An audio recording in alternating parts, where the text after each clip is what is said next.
우리 문답 153문, 154문입니다. 아버지의 죄를 자식에게 벌한다는 말씀은 어떻게 이해해야 합니까? 이 말씀은 우리에게 보다 큰 공포와 두려움을 주기 위한 것입니다. 그래서 하나님께서는 단지 당신 자신에게 죄를 범하는 사람들만을 보복하시라고 말씀하지 않으시고 이들 위에 오는 아들의 자손이 저주를 받으리라고 말씀하신 것입니다. 그러면 남 때문에 사람을 죄인으로 처벌한다는 것은 하나님의 공의에 어긋나는 것이 아닙니까? 만일 우리가 인류의 형편이 어떠한 것인가를 생각한다면 이 문제는 해결될 것입니다.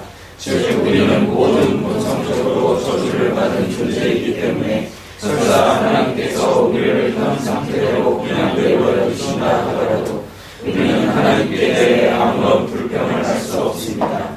따라서 하나님께서 당신의 종들의 자녀들을 축복하실 때 이것은 하나님께서 당신의 종들에 대해 은혜와 사랑을 나타내 보여주신다는 것을 말해주는 것이죠. 반면 이와 같이 하나님께서 악인의 자녀들을 저주 가운데 버려주실 때 이것은 악인들에 대한 하나님의 징벌의 표시가 되는 것입니다. 이 계명에 대한 추가적인 경고를 소개하고 있습니다. 이 계명은 앞서 말씀드렸던 것처럼 우상 숭배하지 말라라고 하며 우리에게 예배의 방법에 있어서 오직 하나님이 가르쳐 주신 방법대로 예배를 드리고 인간의 자의적인 그러한 생각과 의도를 따라서 예배를 드리면 안 된다라고 하는, 특별히 하나님을 형상화시키지 말라라고 하는 이미지에 대한 바로 그림, 조각, 또 여러 가지 모양을 통해서 하나님을 형상화시키는 예배로, 가시적인 형태의 예배로 예배드리지 말라라고 하는 엄중한 또 그러한 경고가 바로 이 계명에 해당된다라고 말씀을 드렸습니다. 이러한 이 계명의 중요성을 더욱 강조하기 위해서 3, 4대까지 벌하시고 또 1000대까지 복 주신다라고 하는 이러한 상과 벌의 이 두 내용을 추가해서 이 계명을 잘 지켜나가는 것이 얼마나 중요한 것인지를 우리에게 더욱 깨우치고 있습니다. 이 계명은 바로 성경적 예배의 방법이 무엇인가를 가르쳐주는 아주 중요한 기독교의 예배 원리에 대해서 말하고 있습니다. 규정 원리와 허용 원리가 있다라고 늘 말씀을 드렸습니다. 그래서 우리 장로교는 성경이 가르치는 규정한, 하나님이 정하신 바로 그러한 예배를 잘 찾아서 그것을 끝까지 지켜내는 이러한 것이 성경적 예배다라고 생각을 하는 것입니다. 그 외에 많은 분파들은 허용적 원리, 예배 안 드리는 게 문제지 예배 드린다고 하는데 뭐가 문제냐, 그러면 아이들이 좋아하는 대로 또 현대인들이 좋아하는 대로 사람들이 좋아하는 대로 얼마든지 자유롭게 예배를 그렇게 하나님이 만들어서 드리도록 그렇게 허용해 주셨다. 그래서 자유예배를 추정하는, 열린 예배를 추정하는 이런 허용적 원리를 표방하는 분파가 있고요. 장로교처럼 이렇게 성경이 우리에게 하나님을 어떻게 예배해야 되는지를 가르쳐주는 중요한 성경적 원리를 성경이 명령하고 있다. 그래서 그걸 규정적 원리라고 말씀을 하는 것입니다. 그럴 때에 이제 성경의 규정적 원리의 가장 중요한 큰 원칙 중에 하나가 이처럼 가시적 예배로 기독교 예배가 변질되면 안 된다라고 합니다. 기독교 예배는 크게 말씀 중심의 예배와 성찬 중심의 예배가 있습니다. 말씀 중심 예배, 바로 청각적 중심의 예배인 것입니다. 그래서 모든 시각적인 이런 이미지화되어질 수 있는 이런 부분들을 전부 다 종교개혁을 통해서 개혁했고, 오로지 강대상에는 아무것도 없고 오직 설교단만 배치하는 이러한 바로 예배의 개혁이 종교개혁의 큰 원리였던 것입니다. 그리고 이제 이러한 예배의 원칙을 따라서 하나님 앞에서 이 이미지와 이러한 형상에 대한 부분들을 조심하고, 기독교 예배가 타락하는 가장 결정적 이유는 바로 이 가시적 예배에 대한 욕구, 인간의 근원적인 이러한 본성적인 욕구, 신을 보고 싶어하는, 신을 그림으로 나타내고 싶어하는, 만지고 싶어하는 이러한 인간의 본능적인 시각적 욕구 때문에 기독교 예배는 끊임없이 도전을 받고 있고 타락할 수 있다라고 경고하고 있는 것입니다. 그렇기 때문에 엄중하게 이제 두 번의 또 이러한 표현들을 통해서 이러한 예배의 변형이 얼마나 위험한 것인지에 대해서, 그러한 죄들에 대해서 3대, 4대에 걸쳐서 그 당사자뿐만 아니라 그의 가족 3, 4대까지 엄중하게 벌하겠다라고 하는 이 하나님의 경고를 듣고서라도 함부로 예배를 변경하거나 남용하거나 또 그렇게 망가뜨려서는 안 된다라고 말하고 있는 것입니다.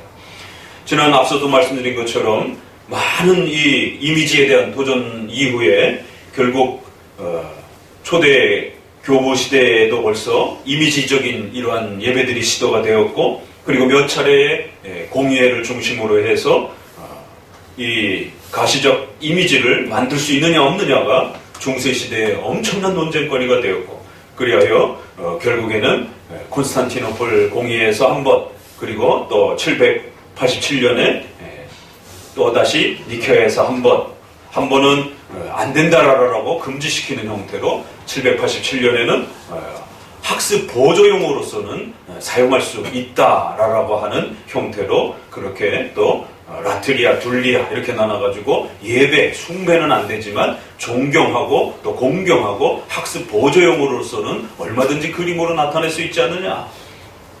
거기에 그 시도는 그러면 삼위일체 하나님은 안 된다 할지라도 적어도 예수님은 인성을 가지고 이 땅에 오셨기 때문에 예수님은 그릴 수 있다. 조각으로 만들 수 있다는 것이 포인트였습니다.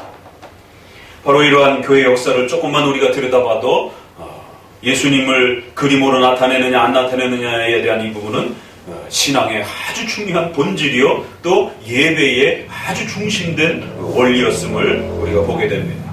오늘 우리 시대는 아무도 이 문제에 대해서 묻지 않고 있습니다. 왜요? 이미 벌써 다 교회 안에 예수님의 그림을 사용하고 있고 집집마다 전부 다 기독교 용품 안에 전부 예수님의 그림을 사용하고 있기 때문에 그 누구도 이것이 잘못됐다라고 아무도 묻지 않고 아무도 거기에 대해서 문제의식을 느끼지 않습니다. 마치 중세시대의 만성절 1517년 10월 31일 만성절이 무엇입니까? 수많은 그런 성자들의 유골, 옷, 신발, 이 엄청난 이런 많은 유물들을 미신처럼 그렇게 만지기만 하면 기적이 일어난다라고 하면서 1년에 단 한 번 그렇게 전시를 하고 거기에는 예수님의 유골, 예수님의 또 옷, 예수님의 그러한 십자가, 또 면류관 뭐 이런 부분들이 전시되어지는 이것이 바로 만성절이었던 것입니다.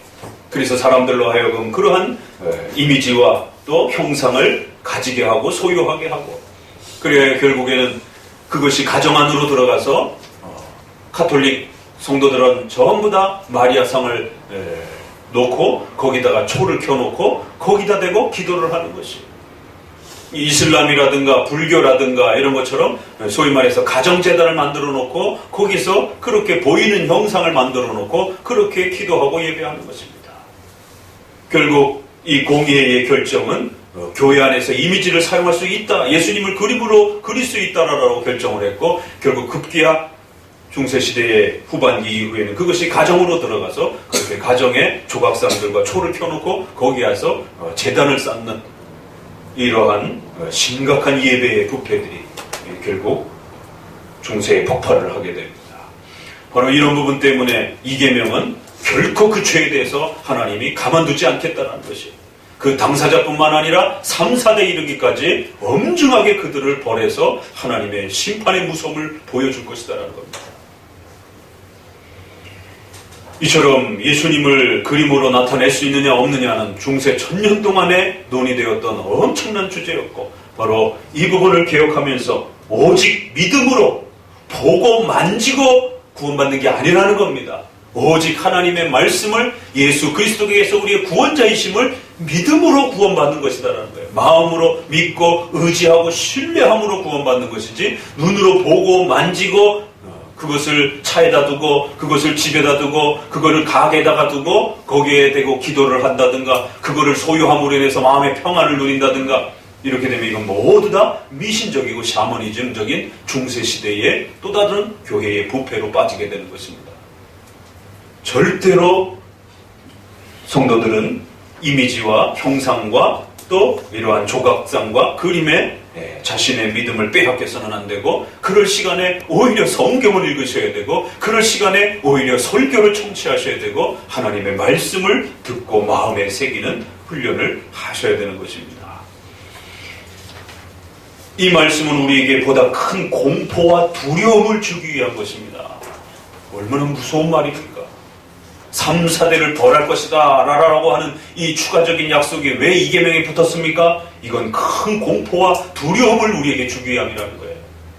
예수님을 그림으로 함부로 나타냈다가는 하나님의 무서운 진노와 책망을 받을 줄 알라는 겁니다. 공포를 느끼라는 거예요. 두려움을 느끼라는 것입니다. 삼위 하나님을 함부로 그림으로 나타내거나 그렇게 조각으로 나타내거나 또 소유하거나 그렇게 가지지 말라는 것입니다. 그건 우상 숭배에 해당된다라고 말하는 것이 큰 공포와 두려움을 주기 위한 것입니다. 그래서 하나님께서는 단지 그들 자신에게 벌을 범하는 그러한 죄를 범하는 사람들만 보복하는 것이 아니라 그 후손들까지 저주와 심판을 내리실 것이다. 이 공포와 심판이 얼마나 두려운 것인지 153문에 한 번 더 설명을 합니다. 아니, 그럼 그 자식들까지 벌을 내린다라고 하는 건 너무한 거 아니겠습니까? 아니, 갑자기 지금 이계명 얘기하다가 왜 이러한 그 인간론, 죄론, 심판론, 종말론 이야기가 이렇게 쏟아져 나옵니까? 이계명은 또 그렇게 하나님의 진노와 심판과 책망과 무서운 하나님의 경고가 같이 있기 때문인 것입니다. 하나님은 그렇게 범죄하는 그 개인뿐만 아니라 그 자녀들까지 전부 다 심판하고 그렇게 저주로 책망해도 얼마든지 가능합니다. 왜요? 우리 인간의 형편을 생각해보면 거기에 대해서는 우리는 아무 말도 할 수 없습니다. 우리는 처음부터 버림받은 자였고, 우리는 전부 다 지옥의 백성들이었고, 우리는 처음부터 모두 벌받아 마땅한 그런 하나님의 심판의 대상들이기 때문에 그들이 거기에 죄를 하나 더 쌓은다고 무슨 의미가 있겠느냐라는 것입니다. 그렇기 때문에 하나님은 그 부모와 그 자식들과 그 자손들까지 모두 다 지옥에 벌하신다 할지라도 절대로 그 하나님의 공의에 어긋나지 않는다는 것입니다. 이미 우리는 모두 부패하여 하나님 앞에 영원한 지옥의 심판을 받아야 마땅한 자들이기 때문이다 라고 말하는 것입니다. 이 계명에 이처럼 아주 엄중한 두려운 경고가 붙어있다라고 하는 것은 우리에게 다시 생각해야 되는, 우리 기독교 예배에 대해서 정말 신중하게 고민해 봐야 되는 그러한 가르침입니다. 이제 155문에서는 상에 대한 격려가 쏟아집니다. 천대까지 복을 줄 것이다 라고 또 이렇게 반대로 격려를 주십니다. 오늘 두 문을 통해서는 엄중한 큰 공포와 두려움을 느끼라라고, 하나님이 정하신 예배를 함부로 망가뜨린다든가, 또 하나님이 정하시지 않은 그런 예배를 함부로 교회 안에 수용한다든가, 또 그렇게 하나님을 예배하면서 이미지와 그림과 다양한 그런 시각적인 형태로 하나님을 나타내거나 그렇게 예배화시키지 말라는 것입니다. 하나님이 우리의 연약함 때문에 오직 유일하게 허락하신 단 하나의 시각적이고 감각적인 은혜의 수단이 있습니다.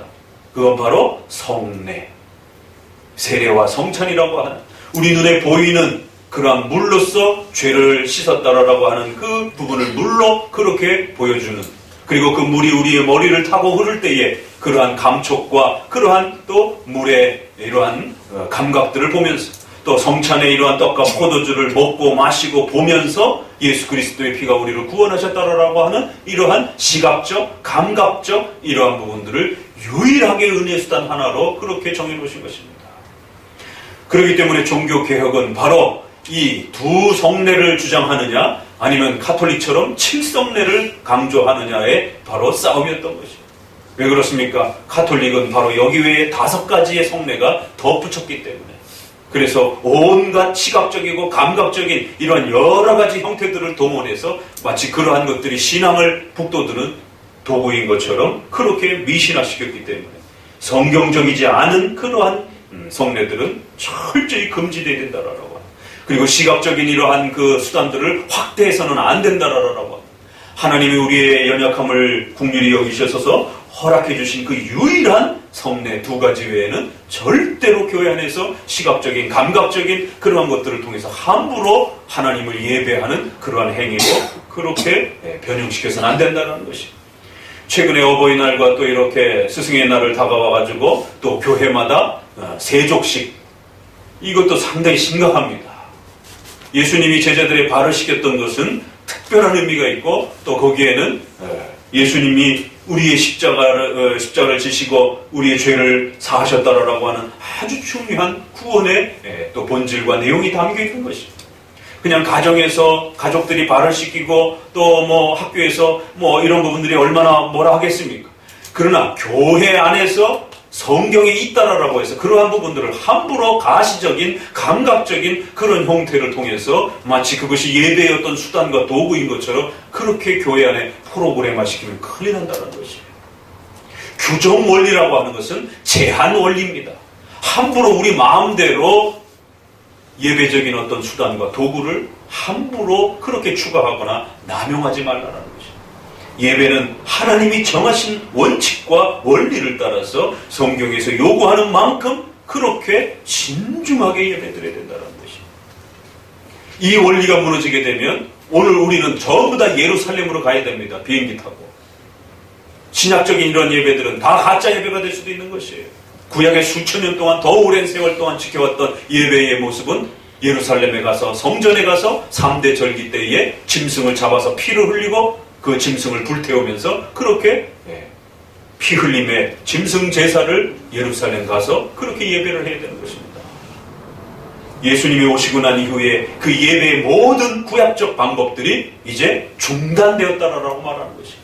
그렇기 때문에 함부로 신약의 이후에 구약적 예배의 방법들을 차용한다든가 변형한다든가 남용한다든가 라고 하면 히브리서에 있는 말씀처럼 예수 그리스도를 또다시 십자가에 못 박는 아주 신성모독적인 행위가 될 수 있다라고 히브리서는 우리에게 경고합니다. 왜 오늘 이 153문에서 큰 공포와 두려움이라고 하는 말까지 집어넣으면서 예배를 함부로 남용하지 말고 변형하지 말라라고 경고하는지를 잘 새겨두셔야 됩니다. 자칫 잘못하면 예수 그리스도를 또다시 십자가에 못 박는, 예수님이 십자가에 못 박혀 돌아가신 것이 아무 의미가 없는 것처럼, 그래서 구약의 그러한 예배들을 다시 끄집어와야 되는 것은 예수님은 그것을 다 완성했다는 의미로 십자가에 못 박혀 죽으시면서 그러한 앞선 모든 그런 형식적 예배들을 이제 그리스도의 피로 전부 다 성취하셔서 이제 그리스도께서 우리의 구원자이심을 분명하게 드러내 주셨다라고 말합니다. 그래서 신약 이후에는 그 누구도 사도들과 제자들도 그러한 성전 예배를 단 한 사람도 예배드리지 않았던 것입니다. 그런데 오늘날 성막을 짓고 교인들을 데리고 성막 예배로 가고 또 노아의 방주를 짓고 또 예루살렘 성전을 재현하고 별의별 일들이 다 일어나고 있습니다. 구약에 양을 잡는다라고 성도들을 주차장에 모아놓고 목사님, 장로님이 세상에 그 양을 잡아가지고 피를 내가지고 성도들에게 피를 뿌리지를 않나. 안식교인들은 바로 유월절을 지키는 그러한 구약적 예배를 지키려고 시도하는 자들인 것이에요. 그래서 안식교가 문제가 되는 것입니다. 이처럼 이 계명은 알게 모르게 오늘 우리에게 아주 많은 형태로 변형되고 남용되어서 교회 안에 들어와 있습니다. 정신 바짝 차리셔야 되고 이 예배의 개혁이 되지 않으면 절대로 신앙이 자라가지 않습니다. 예배의 개혁이 일어나지 않으면 절대로 부흥이 일어나지 않습니다. 예배가 타락할 때 바로 신앙의 타락에 제일 먼저 찾아옵니다.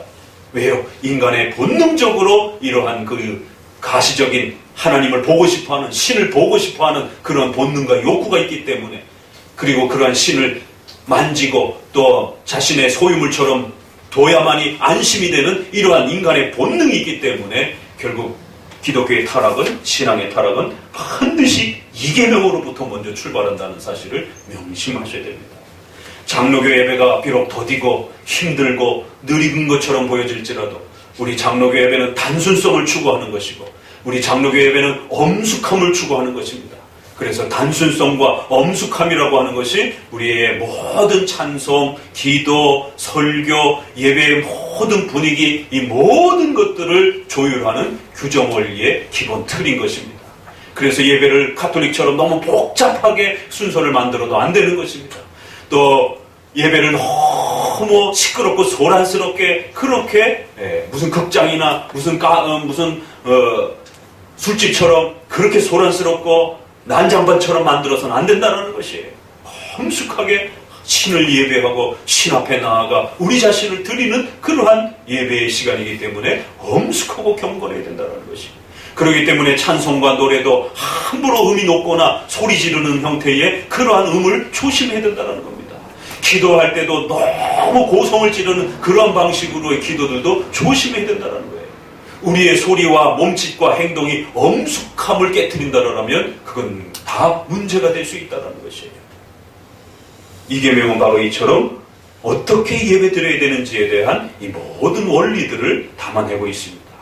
그러면서 이렇게 경고로 큰 공포와 두려움을 기억하셔야 됩니다. 예배란 그렇게 쉬운 게 아닙니다. 예배란 그렇게 만만한 게 아닙니다. 이런 뜻이에요.